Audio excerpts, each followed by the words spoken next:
시청자 여러분 안녕하십니까. 이제 2월 8일 저녁 시간이 다 돼갑니다. 전옥현의 안보정론 시작하겠습니다. 먼저요, 이 강경화 장관이 오늘 공식적으로 퇴임을 했습니다. 이임 행사 없이 퇴임을 했는데요. 이임사에서는 그동안에 다양한 배경과 능력의 동료들과 일할 수 있었는데 수십 년간 그 중에서도 외교부 장관으로서 보낸 시간이 가장 자랑스럽다. 그리고 마음을 설레게 하는 추억으로 남게 될 것이다. 이렇게 얘기를 했습니다. 그리고 지난 몇 년간 남북관계는 물론 주변 사국과의 관계에도 여러 가지 변화가 있었다고 그러고 이 외교부 업무 방식도 많이 진화했다. 이렇게 얘기를 하고 있습니다. 그러면서 국민에게 봉사하는 외교부의 역량과 자세를 유감없이 보여드릴 수 있는 기회가 되기도 해서 굉장히 고맙고 뿌듯하다. 이렇게 얘기를 했는데요. 전반적으로 물론 이임사니까 덕담 수준의 좋은 얘기를 많이 해야 되는 거 아니겠어요? 그런 측면에서는 이해할 수 있는 것도 있지만은 이 아쉬운 것은 이 국민 여러분께 기대에 어긋나지 않게 그런 실수도 너무 많았던 점, 그리고 이 강대국 관계 지금도 굉장히 어렵다고 하는 현 상황에서의 이 외교안보 관계의 실상, 이런 거에 관해서도 한번 짚어주고, 이런 것들을 본인이 다 제대로 하지 못한 부분을 외교부 이 외교관들이 제대로 좀 해서 국민의 기대를 충족시키고 지금 굉장히 어려운 이 외교 현황을 잘 극복해 달라, 이런 얘기들이 좀 더 직설적으로 우리 국민들 가슴에 와닿게 해줬으면 더 좋지 않았을까 하는 생각이 듭니다. 제가 이런 말씀을 드린 이유는 그동안의 강경화 외교에 대해서 말도 많고 탈도 많았잖아요. 그리고 주요 NSC 회의에도 초대도 못 받고 이런 것들이 쌓이다 보니까 그야말로 가장 무능한 이 외교, 가장 무능한 이 정권에서 외교 장관을 한 거, 물론 개인적으로는 영광이겠지만 저는 고위직 공직자들에게 당부하고 싶은 것은 개인의 영광과 이 영예, 명예, 또 자긍심이 국가 발전과 꼭 평행을 이룰 정도로 나란히 가야 된다. 그렇지 않고 개인 혼자서만 영광으로 알고 국가는 불행해지고, 이런 능력을 가진 이 강요가 더 이상 나오지 않도록 문재인 대통령이 정말 남은 1년 동안 이제 몇 명이나 강요가 더 나올지 모르겠지만요. 별로 나올 사람도 없겠죠. 그렇지만은 인선에 신중을 기해달라는 측면에서 지적을 아니할 수가 없습니다. 그리고 이 정의용 장관에 대해서도 또 많이 지켜오르고 있어요. 이 한반도 평화 프로세스 중추적 역할을 해오신 분이고, 남북관계의 결정적인 지금 시기에 외교부를 이끌 최적의 책임자다. 이렇게 얘기하는, 최적 임자다. 이렇게 얘기하고 있는데요. 이거 국제사회에서 보는 정의용에 대한 평가와 정반대의 평가를 하고 있다. 그래서 정의용 장관에 대한 당부도 이런 식의 당부가 아니고, 그리고 이 과거에 대한 평가도 이런 식의 축켜 세우는 일방적 이 평가가 굉장히 정치적인 편향성을 가지고 있다는 측면에서 아쉽다는 논평을 하고 싶습니다. 자, 오늘 말이죠. 대전 이 지법 오후 2시부터 지금 현재 실질 영장 심사에 들어가 있어요. 바로 백운규 장관입니다. 본래 정문 뒤로 해서 슬그머니 들어가려다가 언론에게 일부 노출이 됐습니다. 그래서 언론 앞에 얘기를 했는데요. 이 본인이 죄가 하나도 없다. 그리고 성실하게 임하겠다.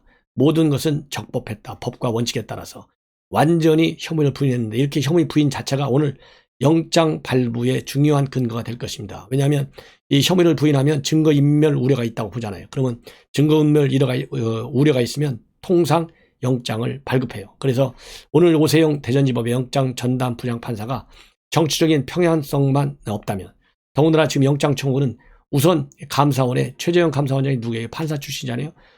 그야말로 이 구속영장 바로 청구해도 될 정도로 완벽하게 되어 있다는 평가를 받은 바 있어요.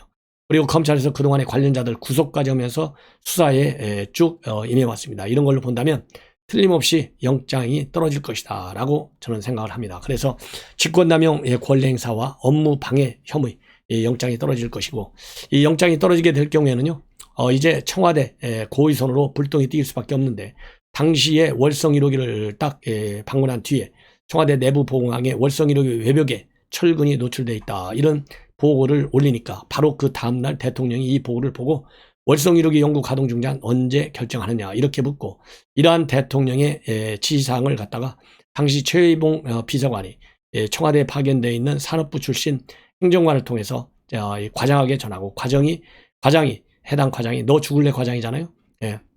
왜 너 죽을래냐? 가동을 한 다음에 한 2년 정도 2020년까지 좀 가동을 시키겠다 했다가 너 죽을래, 당장 가동 중단 조치가 내리면 바로 폐쇄하라, 이렇게 이 백운규 장관이 당시 지시한 것으로 검찰 조사 결과 나와 있어요. 그렇기 때문에 이 청와대 우선에 대한 검찰 수사도 상당히 탄력을 받을 것이다. 그래서 1차적으로 이 문미옥, 그 다음에 이번에 연구원장으로 갔죠. 예, 원전 관련. 그 다음에 최이봉 가스공사 사장이죠. 당시 비서관.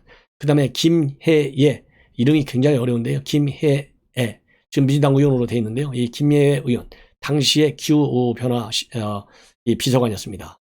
그리고 또 한 사람은 청와대에서 바로 김수현 당시 사회정책수석, 이분이 이 탈에너지 정책 TF의 팀장을 했거든요. 그래서 이러한 고위선으로 수사가 확산될 수밖에 없는 그런 이 분수령에 처해 있습니다. 이제는 서울시장 선거와 관련해서 말씀을 드리겠는데요. 우선 최근에 나오는 여론조사를 보면 국민의힘이 서울 지역의 경우에 민주당보다 한 9% 정도 높게 30% 후반대로 나오고 있고, 민주당의 경우에는 30% 초반으로 나오고 있어요. 그럼에도 불구하고 일부 여론에서는 박영선이가 나경원이나 안철수를 앞서는 그런 여론조사가 나오고 있습니다. 이러는 와중에 나경원 캠프에서는 진대재 전 노무현 정부 때 정통부 장관했죠. 아주 훌륭한 분인데 지금은 이 사모펀드를 운영하고 있죠. 스카이레이크 인베스먼트와 그 다음에 솔루스 첨단 소재의 대표, IT 전문 투자업체입니다. 이러한 일을 하고 있는데, 이 전 정통부 장관을 노무현 정부 때 고문으로 영입한 것으로 알려지고 있습니다.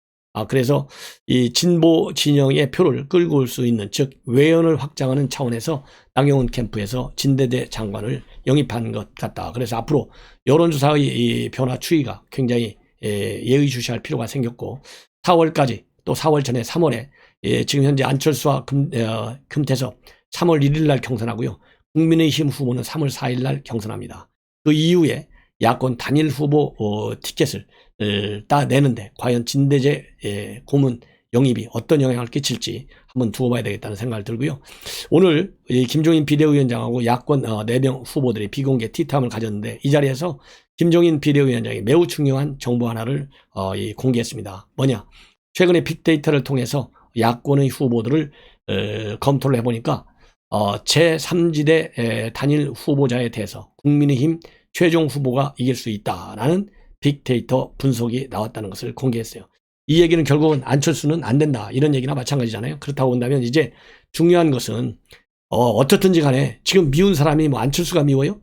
김종인 비대위원장한테 제가 묻고 싶은 게, 안철수가 미웁냐, 아니면 이 나경원이나 이 국민의힘 후보들은 미울 리가 없겠죠. 지금 언론 보도를 쭉 보면 김종인 위원장이 안철수 대표를 굉장히 미워하는 것 같아요. 그러면 김종인 비대위원장에 제가 묻고 싶은 것은, 과연 안철수가 더 미웁냐, 아니면 문재인이가 더 미웁냐, 누가 더 미운지 묻고 싶어요. 그래서 더 미운 사람의 화살이 가도록 하는 것이 맞다. 그래서 이제는 경선을 이 야권 단일화 경선 체제로 지금 가잖아요. 그러면 김종인 비대위원장도 국민의힘 후보만 끼고 돌 필요가 없다. 오히려 그것이 국민의힘 후보에 대한 우리 서울 시민들의 지지를 상승시킬 우려가 있어요.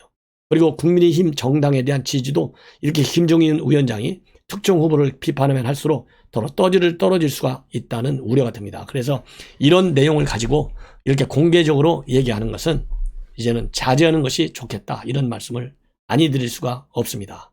무조건하고 저는 뭐 특정 후보 검열할 필요 없이 무조건하고 야권 후보, 즉 여권 후보를 이길 수 있는 후보가 여론조사를 통해서 평가받을 수 있는 그런 분위기로 가는 것이 제일 중요하다, 이렇게 저는 주장하고 싶습니다. 자, 이제 대법원 대법원장 관련 얘기인데요. 이 김명수에 관련된 얘기, 즉 사퇴하라, 이런 압박이 굉장히 지금 세게 나오고 있어요. 그래서 오늘 변협 회장들, 전직 변협 회장들이 일제히 성명을 발표했습니다. 무려 8명의 성명을 발표했는데요. 김두연, 박승서, 이세중, 함정호, 정재헌, 신영무, 하창우, 김현, 이 변협 회장들이 사퇴하라, 더 이상 사법부의 수장 자격이 없다. 그리고 사법부 독립을 수호할 의지는커녕 권력 앞에 스스로 누워버린 대법원장, 국민 앞에 거짓말하는 대법원장은 대한민국 헌정사의 치용이다. 즉각 사퇴하는 것만이 공인으로서의 책무를 다하는 것이고 사법부를 살리는 것이다, 이렇게 얘기하고 있고요.